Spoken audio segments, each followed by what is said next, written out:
Pam. Today, intolerance in multiple sclerosis. So maybe we're heading into the spring and summertime. The temperatures are going to start heating up, and many of us that suffer with chronic disease, we say, "I just don't handle the heat. I'm really sensitive to the heat. I have to stay by my air conditioner all summer long."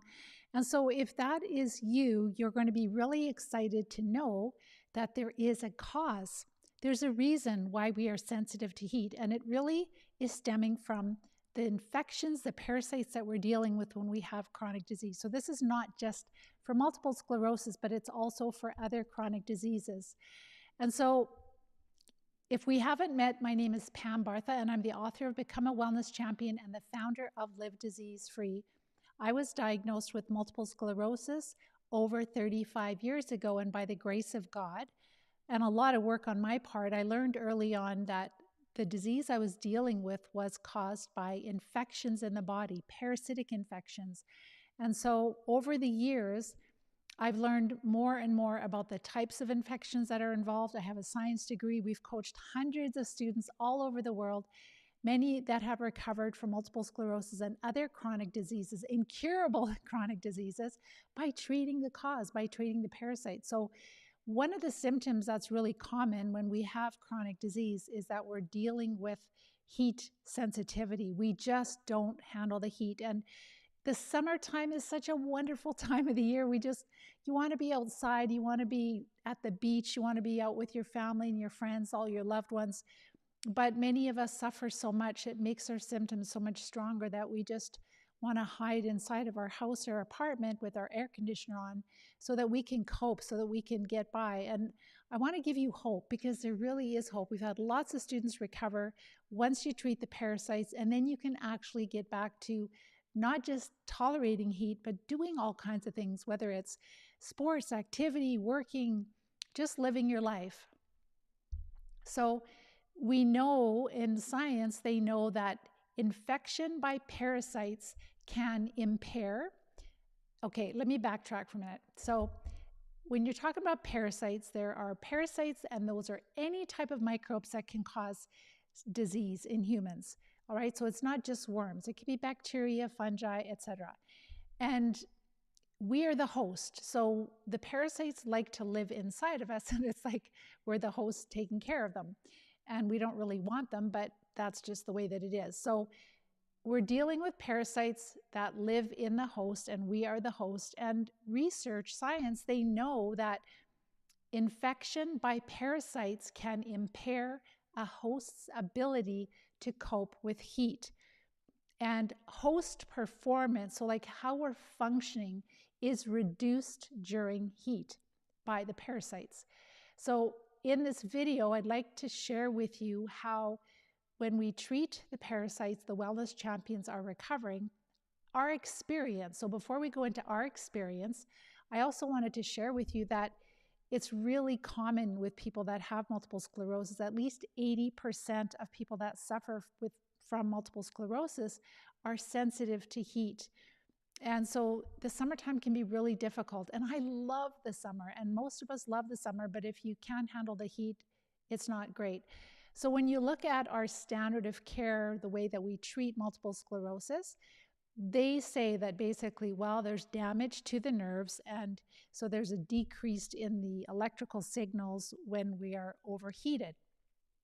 And that's why we're dealing with it. So they basically make it sound like there's nothing we can do about it, that we're going to have to live with heat sensitivity for the rest of our life. And that has not been our experience.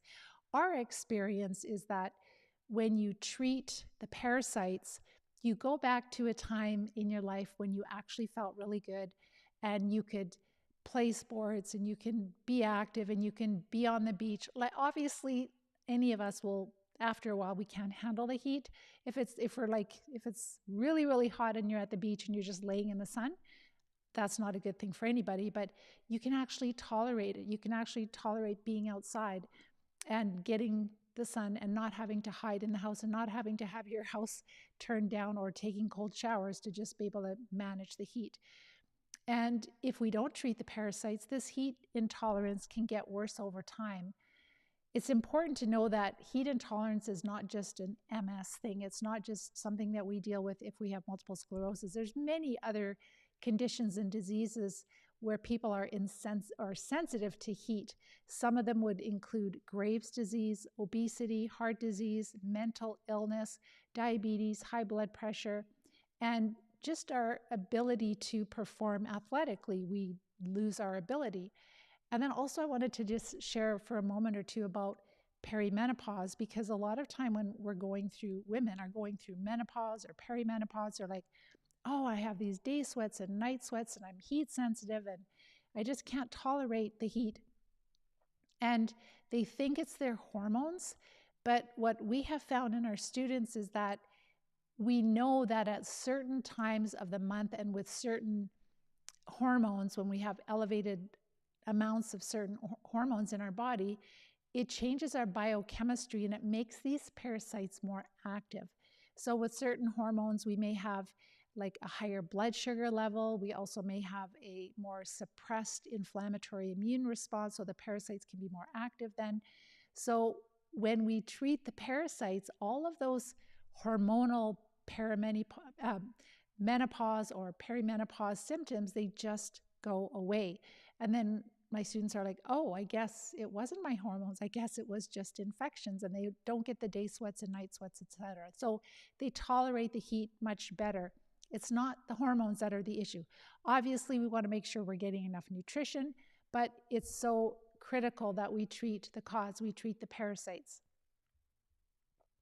So Tony was mentioning that you're really looking forward to conquering this. The heat literally disables my wife. Yes, and I'm so sorry about that.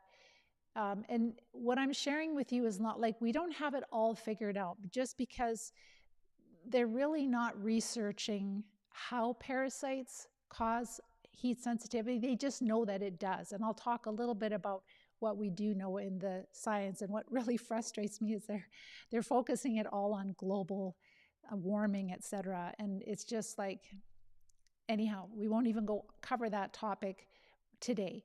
So it's important also to remember that when we're dealing with chronic diseases, we're dealing with chronic autoimmune diseases, neurological diseases, neurodegenerative diseases, cancer.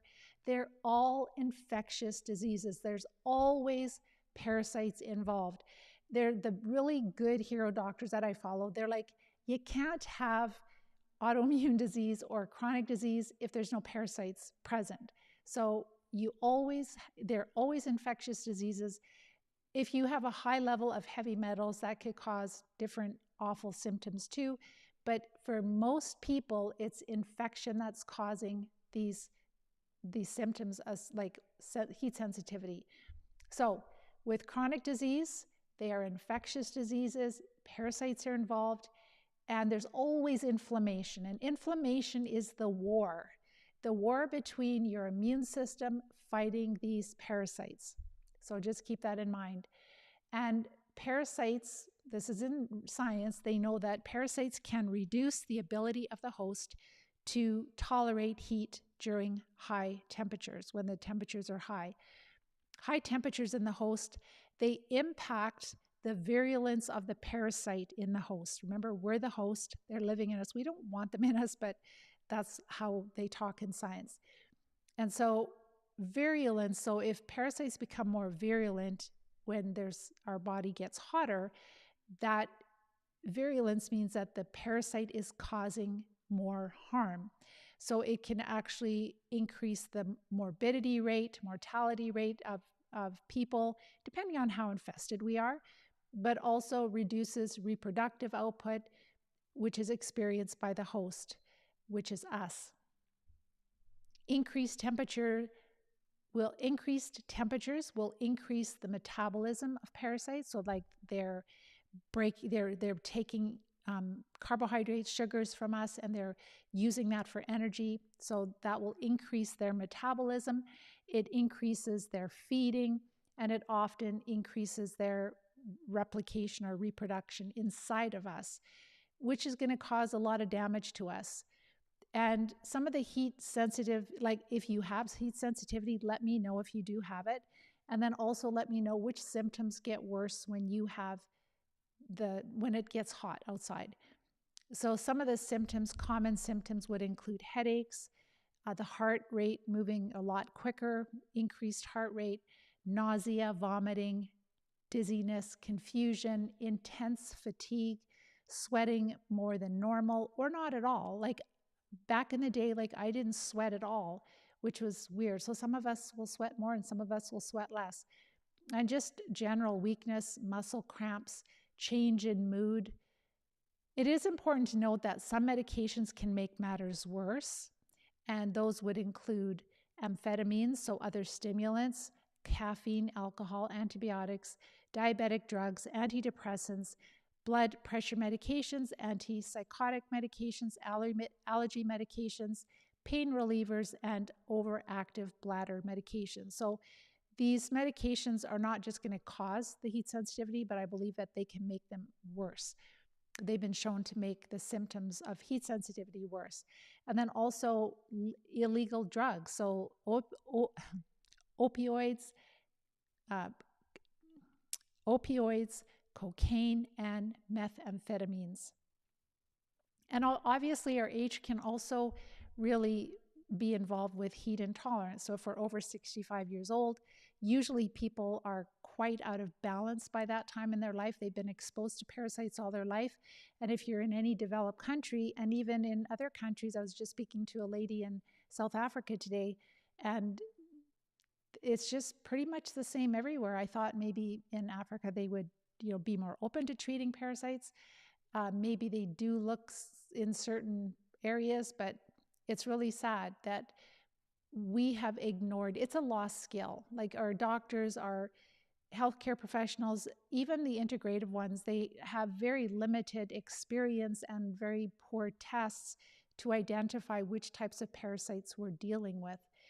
So when we're over 65, we've been on planet Earth for a long time. We've been on antibiotics several times. We've abused our bodies, right, with different things like a lot of carbs and stress and on and on.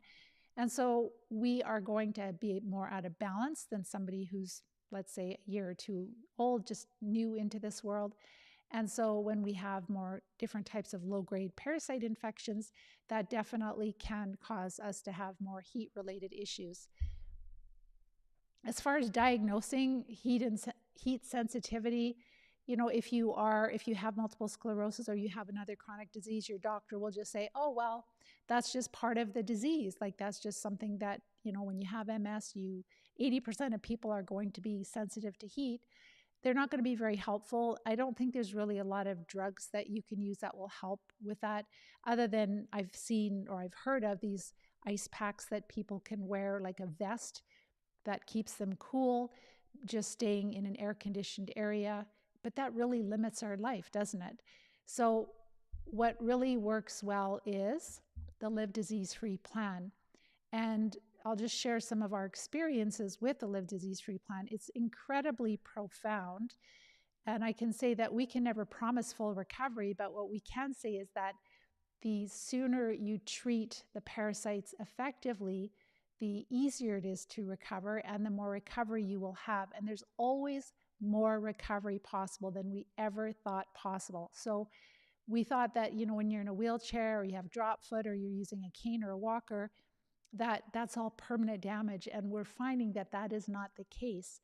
So just like with mobility improving, heat sensitivity is very, I wouldn't say easy, but it's very doable to get that back. You just basically have to decrease the burden of parasites enough that you tolerate heat again. So your doctor might run some blood tests. They might look at your thyroid function or other physiology to see if anything's out of balance. But it's kind of like, well, 80% of people with MS have heat intolerance, so you do too. So it's just part of the disease, and that'll be the end of it. So with the Live Disease-Free plan, it's the only plan that I'm aware of where you play a huge role in it. Like you're taking charge of your health. You're playing an active role in your health. And that's really the only way that we can reach our health goals.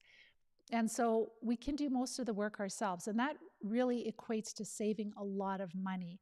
So this helps us to teach us, like, what do we really need? Do we really need like 15 supplements? No, we don't. Do we really need to spend $10,000 on testing? No, we don't. If the testing would give us all the answers, then great, do it. But they don't. And that's why I say that it's not worthwhile to spend that kind of money on testing. So what we do in the Live Disease-Free plan is we first follow the Live Disease-Free diet. All of the guidelines are found on our website, livediseasefree.com, under research. There's a cheat sheet, there's a short video. Start implementing. And the key to that diet, the key to the success is that parasites live in our body in an anaerobic environment, so without oxygen. The vast majority of them are not in our lungs, they're just in our tissue, in our intestines, in our blood, etc. So it's an anaerobic environment. And a lot of them are anaerobic, that's how they like to live. But they need energy. And the easiest way for them to get energy is by fermenting carbohydrates, and it's called fermentation. And so when we eat carbohydrates and excessive amounts, it provides a lot of fuel, a lot of food for these parasites. And that's why it's so important to go low carb. They can use some fats, they can use protein, but they much prefer carbohydrates. And that's why we notice such significant symptom improvements when the carbs are low enough. We don't have to do this for the rest of our life. If we treat effectively, we can start to reintroduce them, but we'll never go back to the really, really high carbohydrate diet that brought us to chronic disease. So the Live Disease-Free diet guidelines, it is moderate amounts of animal protein, enough fat to maintain your weight, lots of low-carb vegetables.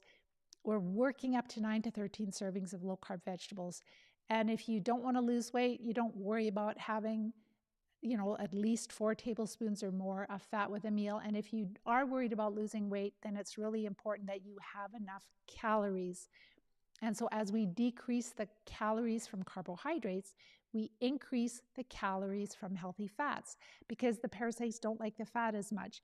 And that's a great source of energy for us.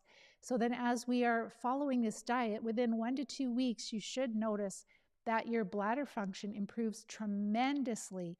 Then you're starting to sleep more. Then you're starting to feel better during the day. You're having more energy. Your mental clarity is improving. We've had students, like one of our most recent, I just shared the successes last week, one of our students that just started treating, just with a diet before she started treating, she had huge improvements in her neuropathy, like significant. So we can see symptom improvements in spasticity, in strength, less tremors. Again, all of this is that the parasites are less active. They're still there. They're less active. As they're less active, they produce less poisons. They're less virulent. Remember, we said they're less disease-causing. And then we start to notice really significant improvements. Once we are following the diet, and then the next step as we're implementing the diet is to make sure we're having daily bowel movements and we are sleeping at least 8 hours per night. So we might need to use supplements to help support both of those things, but those are really important. So we're getting the bowels moving, we're opening up the detox pathways, we're getting enough sleep, which is really a problem with these parasites. They cause a lot of insomnia. And so then our immune system is stronger if we're getting enough sleep. So that's the first part of the prep phase. But if we do this first part of the prep phase, then we can start treating. And so then our students will start to use the oxidizing agent. They will have used that already to do enemas. So they could have been passing parasites already, and I get a lot of pictures all the time of parasites that they're passing because some of the parasites are living in the large intestine, and those will be flushed out with the oxidizing. It's like an oxygen enema. And then a lot of them also are living in the small intestine, and that's why we do need to incorporate the parasite drugs that we test well for. So with the heat sensitivity, people can already start to notice improvements just with the prep phase, with less heat sensitivity. I would say the biggest heat sensitivity, well, I can't say that it all depends on the student because every student is different. And how infested they are, how long they've had it. But I remember Lisa May, for example, in about 2 weeks in the program, she was virtually symptom-free. And she shared with us that she was like outside. It was like, I think it was like July in Canada. And she was outside with, I believe it's her nieces and nephews. They were out in the haystack and just hot temperature, like over 80 degrees. And she was playing with them and just having fun again. And we've had students that are able to run 5K, 10K kilometer races. Your body gets very overheated with that, and they're just fine. And then also I saw a picture you'll see in the masterclass training of Sarah, who's laying by the pool in her swimming suit, just looking good and feeling great. And she recovered from multiple sclerosis also. So she wrote a book. And Lisa May, she not only beat MS and her heat sensitivity, but she also corrected her infertility, overcame that. She's got 3 kids. She started a wellness clinic. So those are the possibilities for you, the possibilities to get back to doing the things you love to do and to maybe carry on with your life thinking, maybe you thought that you couldn't work anymore, you couldn't follow your passion, whether it's, being a mom and doing all the activities with your family, taking care of your home, preparing meals, or maybe it's like you've got this passion to help others, or you just want to do some volunteer work, whatever it is, whether you're retired, you want to travel, but you'll be able to handle the heat. And another thing too with the students is that they notice that they can take hot baths and hot showers. And the whole inspiration for doing this talk today was one of my current students. And I shared, I'm trying to think, I do a lot of talking on different platforms, but I believe I shared last week that he was sharing how, when he had all of these horrible symptoms, including heat sensitivity, he tried to research and try to figure out, like, why am I dealing with such an intolerance to heat? Why can't I handle the heat? And he couldn't find any answers. So that's why I decided to do this video. But it's so exciting for him to know. And he's so excited. He's like, wow. So he started treating. And by this summer, because we're getting into spring here, but he's going to be able to handle the heat again, which is so incredibly awesome. I love the heat. I mean, within reason, right? But I do love the heat. So the hot baths, so this student that shared last night, he's like, or last week, the student that shared last week was saying, I couldn't find any answers. And so I just decided I'm just not having any more hot showers. I'm going to stay out of the sun. And what a sad thing that would be. So I'm going to go to see if you guys have any questions. Hi, Tony. You're really looking forward to conquering this. The heat literally disables your wife. I'm so sorry, and I totally believe that. Jackie, trigeminal neuralgia, is that part of it? Yes. There are several of my students that have had trigeminal neuralgia as one of the symptoms before they started treating. And that basically would be parasites, and it's not just bacteria, it could be worms. So one of my current students that has trigeminal neuralgia, they were able to pick up a certain type of parasitic nematode in her jaw area. So we know that with diet, that if your carbs are low enough, you should notice a really big improvement with the pain, like it should decrease a lot. But you definitely want to treat the parasites also, because otherwise, if you eat the wrong foods, they're going to be active again, they're going to produce more poisons, and you're going to have more symptoms.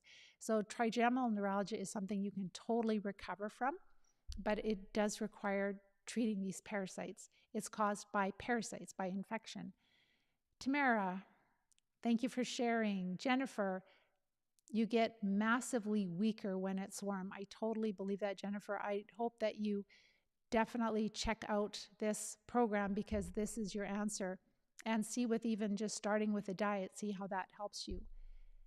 And then the next person is sharing, I wear shorts all year long because if I get too hot, I can't move. I'm 51 and I have a fan on me when exercising. I'm so sorry to hear that. And how do we know if we have parasites? Well, look at my blog posts. I do have, just do live disease free and parasites, and you'll find different posts on our website, livediseasefree.com, where I talk about symptoms of parasites. I think that's probably the easiest way. Even if you Google symptoms of parasites, I've shared, Joanne, so many studies. If you go on our website, livediseasefree.com, under research, go in the main menu under research, and then MS is an infectious disease. I've shared tons of science there. We've talked about the small roundworms that are found in the central nervous system of MS subjects. I've shared Dr. Alan McDonald's also research about finding tapeworms in the central nervous, tapeworm larvae and juvenile developing tapeworms in the central nervous system of MS patients. We've talked about malaria. We've talked about over 100 years of research on linking malaria with MS or babesia, and over 100 years of research linking Borrelia and Candida. And so there are some big players, some that are quite common parasites in multiple sclerosis. So the science is there. The picture and the roundworms, our students pass a lot of roundworms. I've passed a lot of roundworms, but also intestinal flukes, possibly tapeworms. It's hard to tell the difference. You can tell the difference. A tapeworm would be more flatter, but when you use oxidizing enema, the body starts to break them down. They're not like perfect.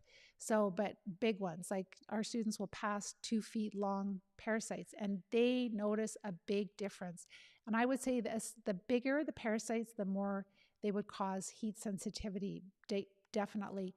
What I suspect is that they're very sensitive to heat. And so when we become overheated, then they respond is kind of like they're fighting back, and they can produce more toxins, poisons, they're more active, and then we suffer more. And so that's really why. And so when you treat them, when you get the burden low enough, then you're just like, I feel like a normal person. It's so shocking. I wish our doctors would treat parasites well, because if we did that early on, we would never have the pain and agony and suffering that we see. Hi, James. Thank you so much for your kind words. How do I treat parasites? George is asking. So we don't have good parasite tests. So what we have found the best is to take samples. Like first we get ready to treat, and I explained that already. But we take samples of common parasite drugs, and we take them to a practitioner that will do energy testing. And then once we're energy tested, they'll be able to tell us, okay, yes, you test well for this one and not that drug, and yes, this one. So you have a list of what you test well for. And if you energy test well for, let's say, 3 or 4 parasite drugs that treat roundworms, you probably have roundworms.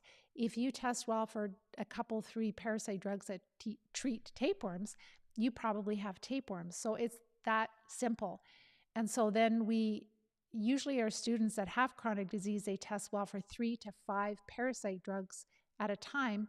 And so they don't take all of those that they energy test well for. They're taking them as tolerated, they're introducing them, but as they can take them together, they notice a more synergistic, a better killing effect. So we use a combination of parasite drugs and also herbs, antimicrobial herbs, and also the oxygen therapies. And when you use all 3 together, that's where miracles can happen. That's where we can really decrease this parasitic burden, this infestation that is causing the heat sensitivity, the weakness, the increased symptoms, and everything else that we're dealing with, the cognitive issues. So that's really the key to success, is layering the therapies. I would say that it's kind of like if you think about your lawn, and it's an analogy. So if you look at your lawn and if you don't take care of it, you don't water it, it starts to die out, the weeds start to move in, and you don't just get dandelions, you get different types of weeds that move in, and that's what happens inside of us. And it's usually the overuse of antibiotics years ago that has caused the disruption. We didn't know, the doctors didn't know. Then we start eating a lot of processed carbs, typical North American diet or European diet. And then we also have high stress, and we're not taking care of ourselves, we're not active, or all of these different factors. The parasites just keep growing and reproducing inside of us, and there gets to be this tipping point where sometimes it's like your body is handling it, your immune system is handling it, and then all of a sudden you go through this really stressful event. And it could have been what we just went through in the last couple of years, that thing that was going around that they wanted us to have this specific, starts with a V. I'm not going to say what it is for censorship reasons. It could be that. It could be a death in the family. It could be a breakup of a relation. It could be financial. Just some really stressful event can kind of be the straw that breaks a camel's back, where our immune system is like, can't deal with it anymore. Lack of sleep is another one. Insomnia over the years. Your immune system just gets so weak that it just cannot deal with it. It's like your soldiers need support. They don't want, like, the answer is not to suppress our immune system. The answer is to support our immune system. So I wanted to, before I let you guys go, I wanted to also share with you that I really hope that we're heading into Easter, and I really hope that you have a blessed and happy Easter holiday with your loved ones. We also have a great blog post, and it's called Holiday Meal Ideas. You can just do a Google search of Live Disease Free and Holiday Meal Ideas. So we're going to celebrate. We are going to have a lot of good food, but I continue to eat food that just feeds my body, but it doesn't weaken me, because I have a very, very full life. I love all of the things that I'm doing. I'm so excited with life. Having a second chance, it's the best. And so I put that together for you so that you have ideas. So you can go through on our website under research. You can look for the Live Disease Free Diet Guidelines. You can also look for just a separate research for or Live Disease Free Holiday Meal Ideas. That'll give you some different recipes and ideas on what you can eat. And then I also have, I think there's like a couple of holiday meal ideas, one that has appies and drinks and food, meals, main dishes. And if you're going somewhere to celebrate, bring a dish along that you know you can eat. Maybe they're going to have turkey or some kind of a meat dish. Maybe bring some kind of a really lovely salad or different vegetables of some kind, whether it's steamed, sauteed, oven roasted, or stir-fried vegetables. Bring something along so that you have that. And then just add enough healthy fat on your plate so that you feel really satisfied and full. All right, so I'll just check a couple more, let's see, questions. No, I think I've got all the questions. So I just want to thank you so much for spending this time with me. I really hope that this gives you hope that you actually can tolerate the heat again in the future if you treat the cause of why you're sensitive to heat, and that's treating the parasites. And as you treat them, you'll be shocked at how amazing you feel and how well you can handle the heat again. So if this is the first time that you found me, make sure to watch some of my videos. The best thing to do is to go on our website, livediseasefree.com. You'll see that I have amazing blog posts there. You can learn all about the parasites that are causing. I've got a lot of pictures of what our students have been passing, their experiences, a lot of important topics. And then when you get to that place where you're like, okay, I believe that I have parasites, Pam, I need help, make sure to watch our masterclass training, my masterclass training, which is how myself and others, many others, have recovered from multiple sclerosis. It's not just for MS, as I shared, but I do talk a lot about MS because that was my history. So it's really about how to recover from parasites. Watch the masterclass training, and if you feel that you need support, then make sure to fill out the form. And once you fill out the form, then you'll get an email from us. And with that email, then you will be able to book a time in my calendar. Make sure to listen to the coach-a-thon because that really explains the whole process. So the nice thing about my masterclass and the coach-a-thon is you get all the steps in great detail of what you need to do to recover. And if you need my support, I'd be honored to support you. So with that, I hope you guys have a wonderful Easter holiday with your loved ones. It's a very special holiday for us. And please like, share, and subscribe if you find these talks helpful. Otherwise, we'll see you next week. Take care and bye-bye for now.